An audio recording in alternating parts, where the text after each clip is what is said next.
SFI Naihati RBC কলেজে বিক্ষোভ। দুর্নীতিমুক্ত কলেজ গড়তে এসএফআই নৈহাটি বঙ্কিমচন্দ্র কলেজ ঘেরাও এবং বিক্ষোভ। কলেজ সামনে পুলিশ পিকেট। অনুমতি না থাকায় কলেজে ঢুকতে বাধা পুলিশের। কলেজে বহিরাগত প্রবেশ বন্ধের বিরুদ্ধে এসএফআইয়ের বিক্ষোভ কলেজে। গোটা রাজ্যের সমস্ত ক্যাম্পাসের মধ্যে তৃণমূলের মাতব্বররা তারা ক্রাইম সিন্ডিকেট পরিচালনা করছে এবং প্রতিদিন একটার পর একটা ক্যাম্পাসের ভেতর নানা ধরনের দুর্নীতি, নানা ধরনের অপরাধের চক্র সেগুলো মানুষের সামনে এসেছে। গত 8 বছর ধরে ছাত্র সংসদ নির্বাচন বন্ধ। ছাত্র সংসদের নাম করে একটা অবৈধ ইউনিয়ন পরিচালনা হচ্ছে সমস্ত ক্যাম্পাসে। একই রকম গোটা রাজ্যের মতন আরবিসি কলেজের ভেতরেও এই ধরনের একটা অপরাধ চক্র দীর্ঘদিন ধরে তারা তাদের কাজ কারবার চালিয়ে যাচ্ছে। নানা ধরনের অপরাধ, নানা ধরনের যে কার্যকারখানা এই ক্যাম্পাসের ভেতরে অবৈধ ইউনিয়ন রুমগুলোকে ভরকেন্দ্র, ক্ষমতার ভরকেন্দ্রে পরিণত করা হয়েছে। সব মনোজিতদের ঠেক তৈরি হয়েছে কলেজের ভেতরে। অপরাধ মুক্ত ক্যাম্পাস চাই। ক্যাম্পাসের ভেতরে কোনো বহিরাগতকে ঢুকতে দেওয়া যাবে না। বহিরাগতদের জন্য নো এন্ট্রি ক্যাম্পাসে। এই বাম শাসনে তখন এসএফআইয়ের যারা প্রাক্তন তারাও চাকরি করছে। কোথায় একটা ঘটনা দেখাতে পারবে?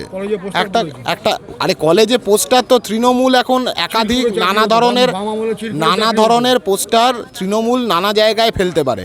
তৃণমূলের পক্ষে এখন সবথেকে যেটা ভালো পোস্টার হতে পারে সেটা হচ্ছে তৃণমূলের সবাই চোর, টিএমসিপির সবাই চোর, সব মনোজিতদের বিরুদ্ধে এসএফআই গোটা রাজ্যের ছেলে মেয়েদেরকে নিয়ে একত্রিত করে ক্যাম্পাসে যাচ্ছে। কালকে ঘাটাল কলেজের ঘটনা তো দেখেছো তোমরা। গোটা রাজ্যের সমস্ত ক্যাম্পাসকে এরা অপরাধ চক্রের ডেরা বানিয়েছে। ক্যাম্পাসে অ্যাডমিশন বন্ধ করে রেখে দিয়েছে, যাতে সরকার অ্যাডমিশন বন্ধ করে রেখে দিয়েছে। 25শে জুলাই পর্যন্ত এখনও অবধি লাস্ট ডেট, তাও আবার 4 ধাপে লাস্ট ডেট পেছোচ্ছে। অ্যাডমিশন প্রক্রিয়া বন্ধ, জয়েন্টের অ্যাডমিশন বন্ধ। গোটা রাজ্যের পড়াশোনার ব্যবস্থাটাকে একটা ধ্বংসস্তূপে পরিণত করছে, যাতে গরিব বাড়ির ছেলেমেয়েরা, মধ্যবিত্ত বাড়ির ছেলেমেয়েরা এরপর ক্যাম্পাসে যেতে ভয় পায়। কেউ আর ক্যাম্পাসে যেতে চাইবে যদি ক্যাম্পাসের ভেতর এই অপরাধ চক্রগুলো চলে? সেটাই তো বললাম যে কোনো ভর্তি প্রক্রিয়াই এখনও চালু করতে পারেনি। এক তো স্নাতকের ভর্তি প্রক্রিয়া চালু করতে পারেনি, ক্লাস শুরু হয়নি এখনও পর্যন্ত, অ্যাডমিশন ফিল আপই হলো না এখনও অবধি। এবং প্রতি বছর দেখা যায় 30 থেকে 40% সিট ফাঁকা পড়ে থাকে।